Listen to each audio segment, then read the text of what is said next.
আসসালামু আলাইকুম ভাইরা, ট্রাভেল বয় ব্লগ ভিডিও আপনাদের সবাই স্বাগতম। আজকে আমি এসেছি সিরিজদিয়া পাহাড়ে ঘুরতে। সিরিজদিয়া ইকো পার্ক দেখতেই পাচ্ছেন এই যে,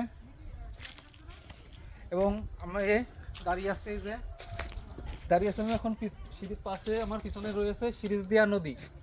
এখন আমরা এখানে ঘুরবো ফিরবো, ছবি তুলবো এবং সিরিজদিয়াটা আপনাদের সবাইকে ঘুরে দেখাবো। আমার সাথেই থাকুন। এখন আমি সিরিজদিয়ার ইকো পার্কের ভিতরে দাঁড়িয়ে আছি। এখানে আমি এর আগেও একবার এসেছিলাম, বছর দেড়েক আগে। সিরিজদিয়া মৎস্যজীবী সমবায় সমিতি। এই যে সামনে নদী রয়েছে আমার।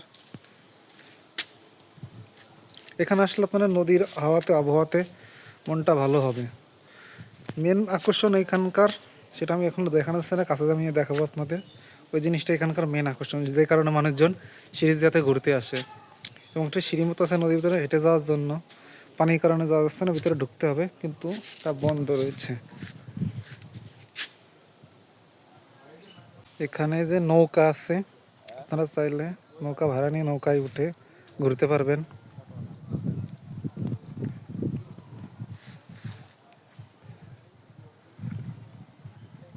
হ্যালো, আসসালামু আলাইকুম বন্ধুরা, কেমন আছেন? আমি সিরিজদিয়া ইকো পার্কে।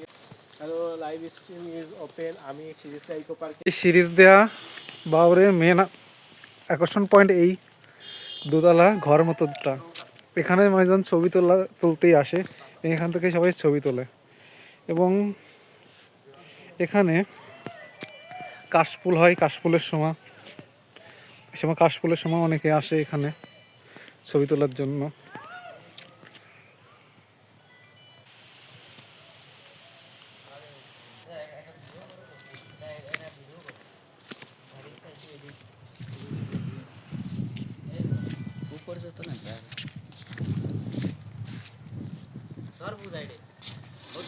এখানে ওই দুতলা ঘর ছাড়াও ছোট আর একটি ঘর আছে। এখানেও বসে ছবি তোলা যায়, বসে পড়ে মনোরম পরিবেশ, বসে বসে নিলিবিলি সময় কাটানো যাবে। ছোট একটি ঘরের মতো কত সুন্দর মনোরম পরিবেশ পাবেন এখানে, বসে সময় কাটাতে পারবেন প্রিয় মানুষকে সাথে নিয়ে পাবে। এবং সেই সাথে বসে পড়ে নদীর দক্ষিণে বাতাস উপভোগ করতে পারবেন, মনটা জুড়িয়ে যাবে আপনাদের এখানে বসে। এখানে একটি ঘর আছে, ঘরের থেকে অফিসের এখান থেকে নেমে একটি সিঁড়ি নদীতে নেমে গেছে। এখানে বসে আপনারা ছবি তুলতে পারবেন, সময় কাটাতে পারবেন এবং নদীর পানি উপভোগ করতে পারবেন। এবং নৌকাও আছে, চাইলে নৌকা করে আপনারা ঘুরতে পারেন। ওখানে জন প্রতি হিসেব করে টাকা নেওয়া হয়, সেটা দামদার করে নেবেন।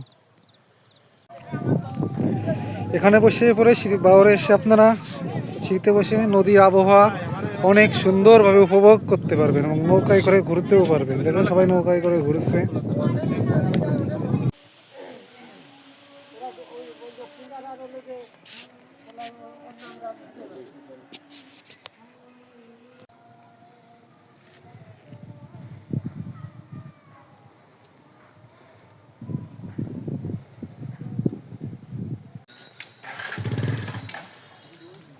সিরিজদিয়া বাওরের লোকেশনে সব কিছু দেওয়া, এখানে কি কি আছে।